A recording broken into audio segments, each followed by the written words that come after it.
This week marked the first 500 days of Donald Trump's presidency, or what I like to call the first 500 days of Donald Trump's presidency.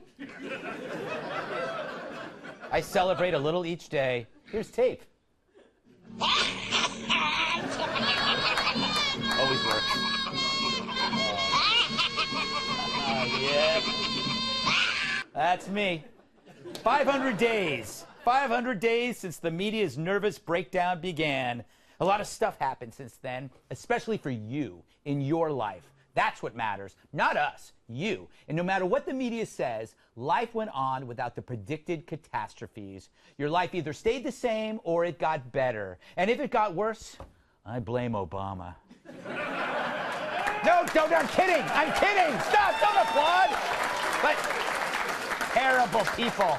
Terrible people. But even if nothing changed, that's not what was predicted. The trumpets of doom warned of financial meltdowns, civil wars, and nuclear Armageddon.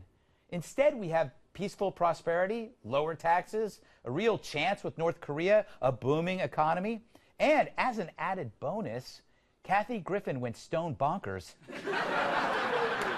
Thank you, Mr. Trump.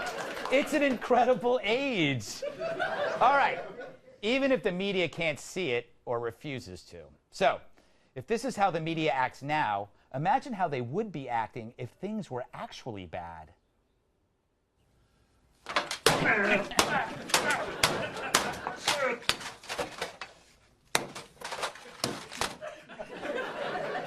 Really hates phones.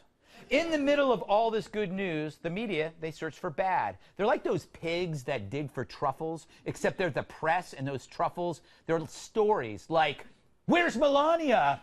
"Oh, there's Melania." "Never mind about Melania." Meanwhile, you shrug. The media complaining about how the news create unease, that's like a mosquito complaining about malaria. A fruit bat whining about rabies. A rock star deploring chlamydia. The media spreads the malaise. Now, clearly, they got to report on bad stuff, but isn't it obvious how frequently they avoid the good? And then they have the nerve to run stories saying that bad news makes you sick. No, it's not bad news that makes you sick. It's you are bad news that hurts. When each negative story paints you, the viewer, as the villain. Is the climate warming? It's your fault, you selfish consumer. Rising inequality? It's you, evil capitalist pig. There's an earthquake in Peru? It's 'cause you're fat. Frankly, it's not good for America being told hourly that America sucks. If only there was a solution for this, and a solution that somehow involves a dolphin. Racist, or they're yes. The people who vote, all the people who voted for Donald Trump are racist. Yes. We live in a culture that hates women, just hates us. This is depressing. The world is terrible, and it's all my fault. The polar bear population has declined for the 4th year in a row, and yes, it is all your fault, Tom. What? Yeah, you, Tom Shalhoub. You heard me. All this bad news is your fault. You're destroying the earth, and you're a heartless bigot. In short, you suck, and you're a horrible human being. Man, I feel sick. Great. Then I've done my job. Sounds like someone needs an It's Not Your Fault dolphin. Do I even want to know what that is? The It's Not Your Fault dolphin is a normal-sized dolphin that has been genetically altered to the size of a person and given legs. So when you find yourself sick from all the world's bad news, we'll be there to remind you otherwise. Like during your morning commute. It's not your fault. It's not your fault. It's not your fault. Thank you. Or when a coworker tries to bum you out. If you're still driving to work, you obviously hate the planet. It's not your fault. It's not your fault. Or even when you least expect it. It's not your fault. It's not your fault. It's not your fault.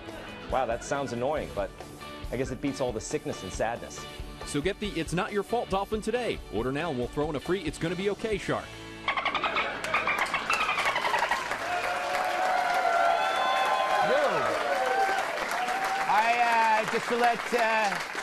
Just to let management know, no drugs were taken when we came up with that idea. So everything is viewed through the same filter born from academia, which now infects news and entertainment, and it creates only one conclusion, that you are the oppressor. If that doesn't make you sick, it should, Because right now, if you look around, things are pretty good. We now have more jobs available than we have jobless. I've never heard of that before. That sounds like good news, right, MSNBC?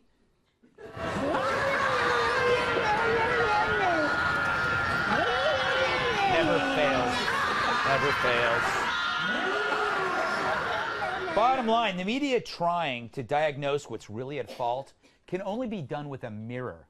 They need to look at it and not just use it to do lines off. The media is the progressive hammer.